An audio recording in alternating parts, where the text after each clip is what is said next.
Hello guys, Meena's કિચનમાં તમારું સ્વાગત છે। આજે ભરેલા મરચાંના ભજીયા બનાવવાના છીએ। પહેલાં તો કુકરમાં 1.5 ગ્લાસ જેટલું પાણી લીધેલું છે। તેમાં બે મોટા બટાકા કટ કરીને બાફવા મૂકી દેવા।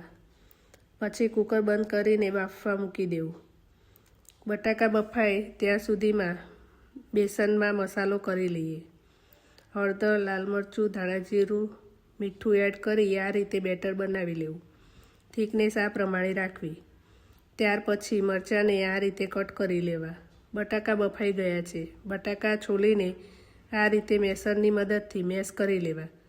પછી તેમાં કાંદા કટ કરેલા, લીલા મરચાં, લાલ મરચું, ગરમ મસાલો, હળદર, ધાણા જીરું, સ્વાદ અનુસાર મીઠું અને લીલા ધાણા નાખીને બટાકાને માવાને આ રીતે મિક્સ કરી લેવું।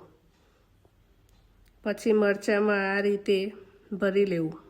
કઢાઈમાં તેલ મૂકી તેલ ગરમ થાય એટલે મરચાંને આ રીતે બેસનના બેટરમાં બોળીને તળી લેવા। આપણા ગરમા ગરમ ભરેલા મરચાંના ભજીયા તૈયાર છે। ભજીયાને આ રીતે કટ કરી લેવા। તેને ચટણી સાથે ખાઈ શકાય છે। જો તમને આ વિડીયો ગમે હોય તો વિડીયોને લાઈક કરો, શેર કરો અને ચેનલને સબસ્ક્રાઈબ કરો। Thank you.